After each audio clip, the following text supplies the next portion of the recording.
신 말씀 시편 40편 15절에서 17절의 말씀입니다. 시편 40편 15절, 16절, 17절 석절 말씀 구약성경 832쪽에 있습니다. 시편 15편 16 40편 15절에서 17절입니다. 한 목소리로 봉독하겠습니다. 나를 향하여 하하하하 하며 조소하는 자들이 자기 수치로 말미암아 놀라게 하소서. 주를 찾는 자는 다 주 안에서 즐거워하고 기뻐하게 하시며 주의 구원을 사랑하는 자는 항상 말하기를 여호와는 위대하시다 하게 하소서. 나는 가난하고 궁핍하오나 주께서는 나를 생각하시오니 주는 나의 도움이시오 나를 건지시는 이시라. 나의 하나님이여 지체하지 마소서. 아멘.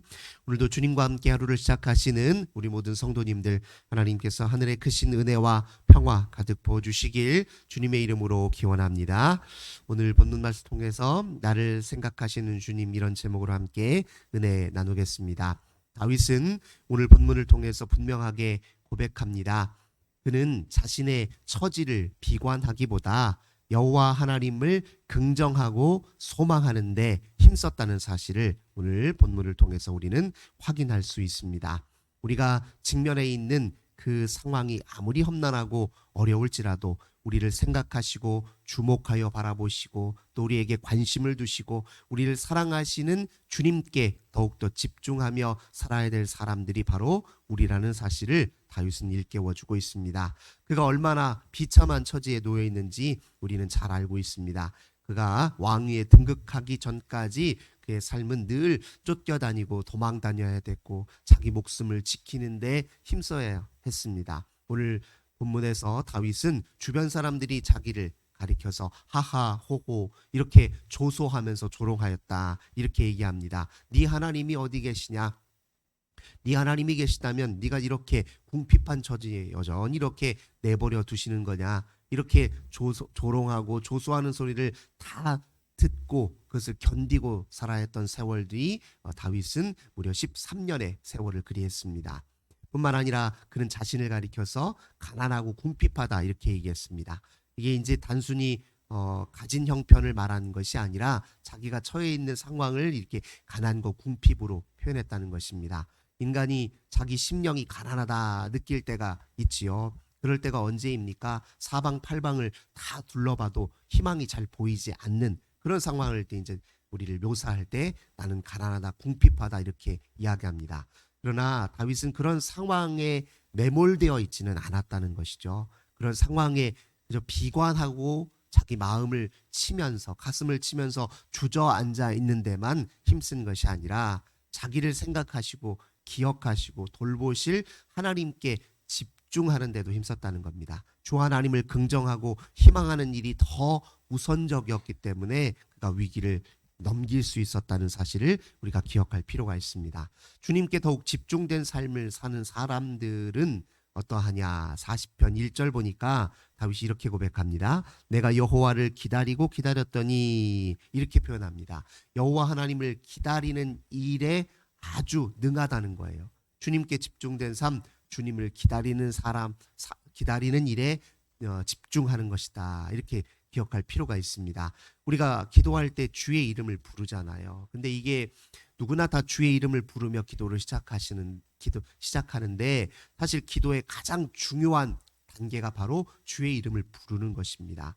우리가 기도를 마무리할 때도 주의 이름으로 마무리하잖아요. 즉 우리가 주님 앞에 기도할 때 가장 중요한 것은 주님의 임재와 현존을 맞이하는 일이거든요. 그래서 주의 이름 부르는 것이 짧고 단순하지만 그러나 사실은 가장 중요한 일입니다. 주의 이름을 부를 때 어떤 일이 벌어지느냐? 우리의 마음이 아무리 무거워도 걱정과 근심과 두려움에 아무리 휩싸여 있다 할지라도 아무리 많은 문제거리에 둘러싸여 있더라도 주의 이름을 부르는 그 순간 우리의 마음이 노임을 받아서 주님께로 주의를 기울이게 되는 것이거든요. 우리의 마음의 주의 집중이 주님을 향하도록 이끌어지는 때가 언제냐? 주의 이름을 부르는 때란 말이에요. 근데 이게 모든 기도의 시작입니다. 내가 아무리 마음이 다른 곳에 빼앗겨 있다 할지라도 주의 이름을 부르는 그 순간 우리의 마음이 주님께로 집중됩니다. 그게 바로 모든 기도의 시작이고 주님과의 우리 관계의 시작입니다. 그렇게 다윗이 기다리고 기다렸더니 그 다음 40편 1절 보니까 귀를 기울이셨다 이렇게 얘기합니다. 내가 주님을 기다렸더니 주님이 나의 형편을 처지를 헤아려 보셨다 이런 뜻입니다. 내 형편과 처지 내 눈으로만 보면 죽음이고 절망입니다. 그러나 주님이 같이 나와 함께 내 형편을 바라보시고 나를 생각하시는 주님의 시각으로 내 형편을 다시 보게 되면 다시 내가 일어설 이유가 생기고 이것을 극복할 만한 것이고 견딜 만한 것이라는 상황을 재인식하게 된다는 것이죠. 그리고 그 다음에 나의 부르짖음을 들으셨도다 이렇게 표현하고 있습니다. 주님이 귀를 기울이시고 들으셨기 때문에 거기에 이제 희망이 다시 생긴다. 다윗은 그렇게 고백하고 있죠. 그리고 2절 이렇게 얘기합니다. 나를 기가 막힐 웅덩이와 수렁에서 끌어올리시고 내 발을 반석 위에 두사 내 걸음을 견고하게 하셨다 이렇게 표현합니다. 이것은 나중에 다 지난 이후에 하나님이 행하셨던 행적을 이렇게 고백한 것이기도 하지만 기도하는 순간에 우리 마음속에 느껴지는 이 확신을 이렇게 표현하기도 한 겁니다. 그저 그냥 웅덩이요 수렁이로만 느껴졌는데 아니라는 거예요. 주님이 그것을 건져주실 것이니 마치 그것은 나에게 평지처럼 느껴졌다 이런 뜻이에요. 평지처럼 느껴졌기 때문에 내 발을 반석 위에 두셨다 이렇게 표현하는 거예요. 웅덩이와 수렁이가 평지처럼 느껴지고 평지처럼 느껴지니까 걷는데 아무런 두려움이 없다는 것입니다. 우리가 잘 아시는 것처럼요. 좁은 길을 걷더라도 이게 평지에 있을 때는 그 길을 걷는데 아무 어려움이 없어요. 그런데 매우 좁은 다리를 걷는다고 생각해 보세요. 밑에가 나락이라고 생각하면 그 길을 똑같은 넓이지만 걷기가 참 힘들거든요.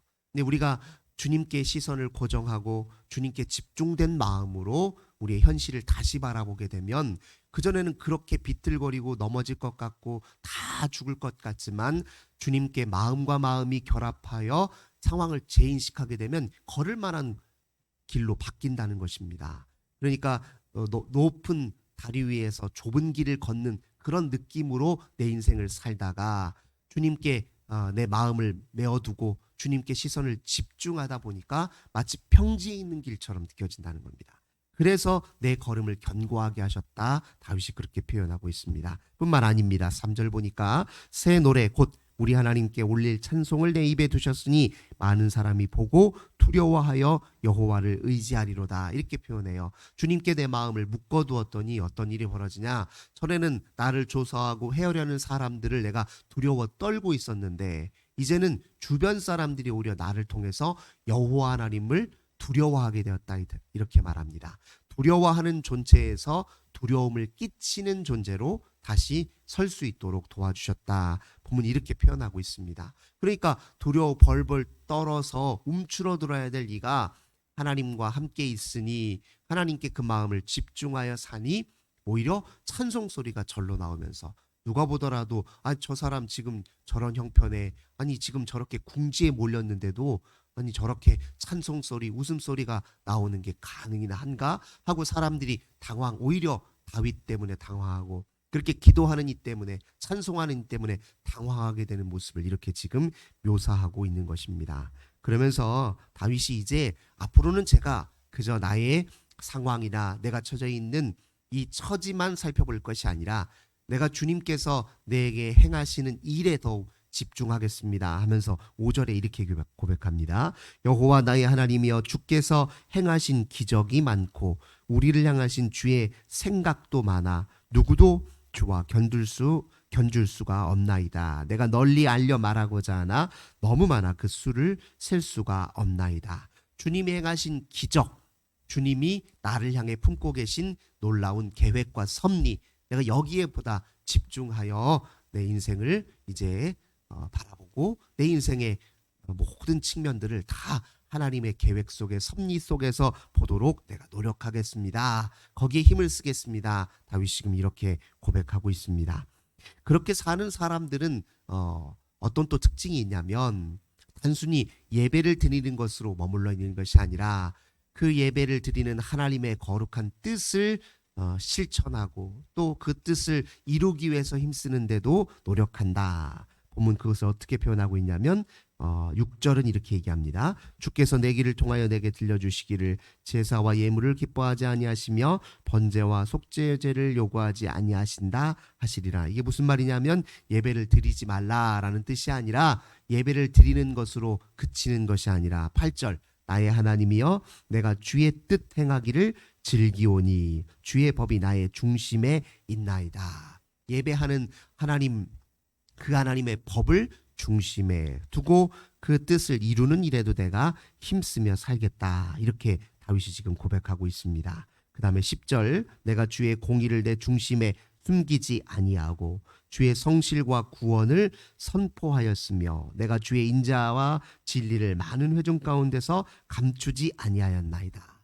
주의 법을 지킬 뿐만 아니라 주님이 내게 행하신 그 성실과 인자와 사랑을 다른 사람에게 증거하고 증언하고 선포하는 일에도 힘쓰겠다. 지금 그렇게 표현하고 있습니다. 그러니까 주님께 집중하여 사는 삶, 주님께 주의를 기울여 사는 삶, 주님께 마음을 메어두고 사는 사람들의 삶의 특징이 이렇다는 것을 다윗의 이 고백을 통해서 우리는 확인할 수 있게 됩니다. 오늘 이 시대의 삶도 마찬가지예요.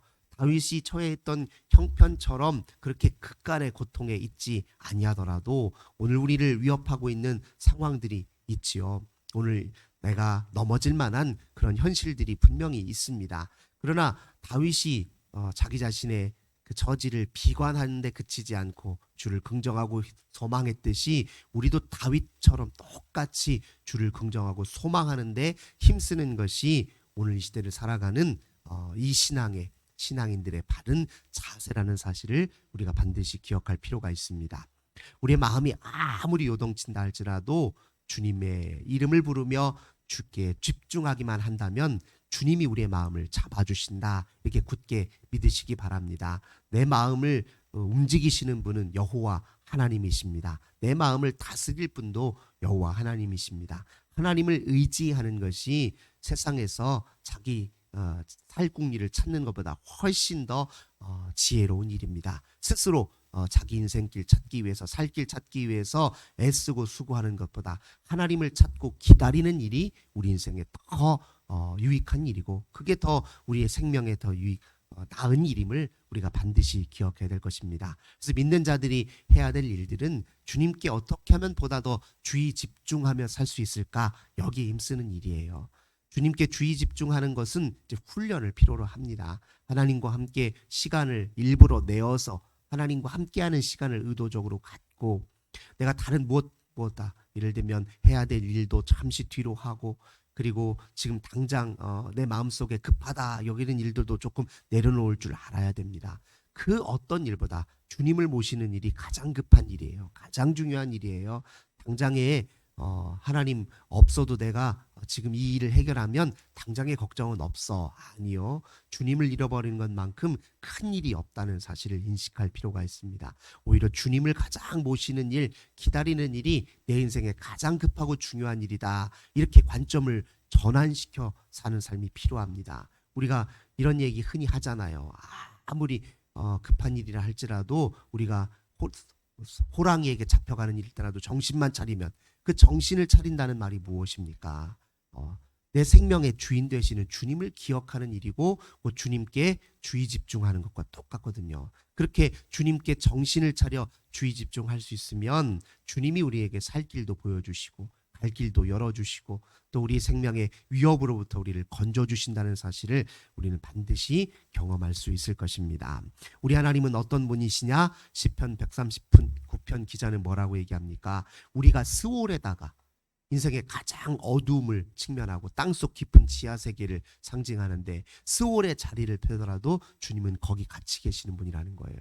우리가 최악이라고 느끼는 그 상황에도 주님은 함께 계신다는 것이죠.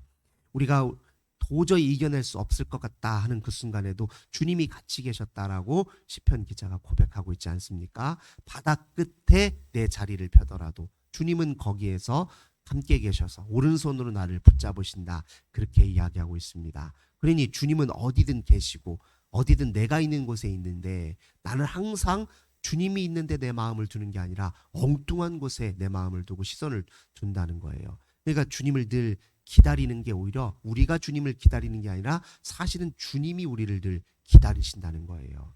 우리는 주님을 기다린다 생각하지만 주님은 우리를 향해 기다리는 세월이 훨씬 더 크고 길다는 사실을 기억해야 됩니다. 근데 우리는 그 잠깐을 못 기다린다는 거죠. 주님이 우리를 기다리는 그 세월, 우리를 생각하시는 그 간절함을 우리가 기억하고 신뢰하고 믿는다면 우리도 주님을 간절히 기다리고 주님과 함께 사는 일에, 주님께 주의 집중하는 일에 힘써야 된다. 이렇게 생각하셔야 됩니다. 주의를 어디에 두고 사느냐, 이게 중요한 관건이에요.